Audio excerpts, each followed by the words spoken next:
नवीन वर्षाची आनंदी कथा. नवीन वर्षाची सकाळ होती. निसर्ग हिरवागार झाला होता. आकाशात पक्ष्यांचा किलबिलाट होता आणि हवेत आनंद दरवळत होता.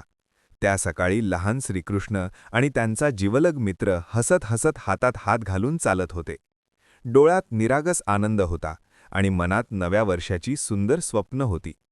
थोडं पुढे जाताना श्रीकृष्ण हसत म्हणाले, नवीन वर्ष म्हणजे नवा आनंद, नवे खेळ आणि नवे हास्य.